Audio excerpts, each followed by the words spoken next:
Hello everyone, this is doctor Om Prakash Yadav. आज हम आपको ब्रेन फॉग के बारे में बताएंगे।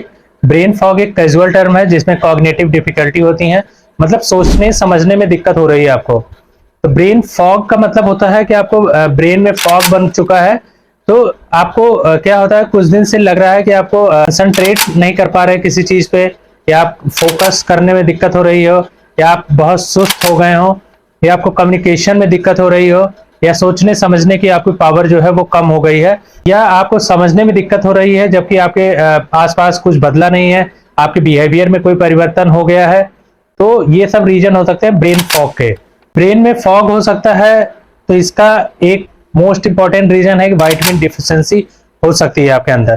तो आपको क्या हो रहा है, आपकी याददाश्त में दिक्कत हो रही हो, short term long term memory आपकी लॉस हो रही हो, आपको ऐसा लग रहा है कि आप किसी से कम्युनिकेशन स्किल आपकी गड़बड़ हो रही है, या आप ऐसा लग रहा है कि आप डिप्रेशन में जा रहे हैं, या डिमेंशिया हो रहा है आपको। आप कौन कौन सी विटामिन होती हैं जो इसके लिए यूजफुल है? विटामिन बी में B6, B9, B12, और vitamin D and antioxidant vitamin C and vitamin E, और आपका ओमेगा 3 फैटी एसिड और मैग्नीशियम। ये सारे होते हैं जो आपके ब्रेन फॉग के लिए रिस्पॉन्सिबल होते हैं। इसमें क्या हो रहा है कि ब्रेन फॉग में एक मैकेनिज्म हम आपको समझा देते हैं कि ब्रेन फॉग में जैसे और भी सेंसर्स हैं, उसमें उससे क्या हो रहा है कि ब्रेन का शार्पनेस कम हो रहा है, उसकी वजह से ब्रेन में इन्फ्लामेशन हो रहा है और आपको ब्रेन फॉग हो रहा है। तो इसके कुछ अदर भी रीजन हो सकते हैं, जैसे आपको स्ट्रेस बहुत ज्यादा हो रहा है, आप ओवर टाइम कर रहे हैं, कभी आप नॉर्मल एक्टिविटी करते करते कभी आप ओवर टाइम करने लगे हैं, तो उसकी वजह से भी कुछ ब्रेन फॉग जैसे लक्षण आ सकते हैं। आपकी याददाश्त कमजोर हो सकती है, या आप स्लीप नहीं हो रही पूरी, आपकी नींद पूरी नहीं हो रही है, आप डिप्रेशन के शिकार हो रहे हैं, आपकी नॉर्मल एक्टिविटी गड़बड़ हो गई है। तो इन सब की वजह से भी ब्रेन फॉग डेवलप होने के चांसेस हैं। अब बात करते हैं विटामिन के डिफिशियंसी के बारे में। जो विटामिन B12 की डिफिशियंसी होती है वो बेसिकली आपके ब्रेन के लिए रिस्पॉन्सिबल होता है, मतलब मेमोरी के लिए। तो आपको मेमोरी लॉस भी होने लगता है। तो आप विटामिन B12, बहुत सारे रिसर्च में ऐसा देखा गया है कि विटामिन B12 की टेबलेट देने पे उसको मेमोरी जो है वो अच्छी होने लगती है, और उसकी वजह से आपकी प्रॉब्लम सही हो सकती है। बाकी बात करते हैं विटामिन डी। विटामिन डी जो होता है वो मूड के लिए होता है। तो आपको कभी कभी देखा जाता है कि जैसे बोला जाता है कि चलो धूप में चलते हैं तो आपका मूड फ्रेश हो जाता है। तो उसका स्पेसिफिक रीजन होता है कि विटामिन डी से लेना देना है। विटामिन डी आपको जरूरी होता है। Vitamin D basically depression, dementia, Alzheimer जैसी बीमारियों के लिए हेल्पफुल होता है।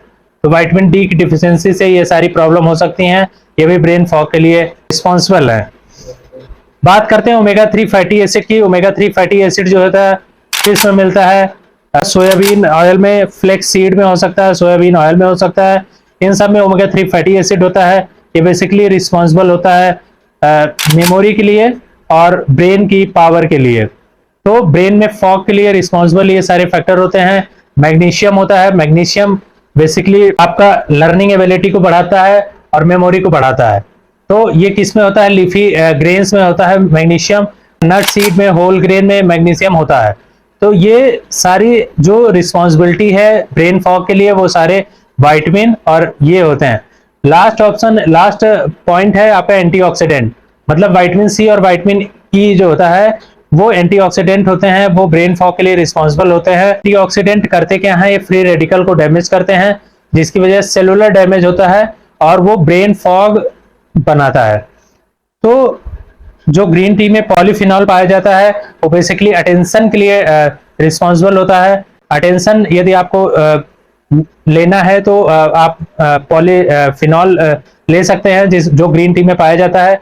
ये सारे रीजन होते हैं ब्रेन फॉग के लिए। यदि आप ज्यादा सुस्त रह रहे हैं, यदि आपका दिमाग जो सोचने समझने की क्षमता को कम कर रहा है, तो आप चेक कराइए कि विटामिन की डिफिशियंसी है।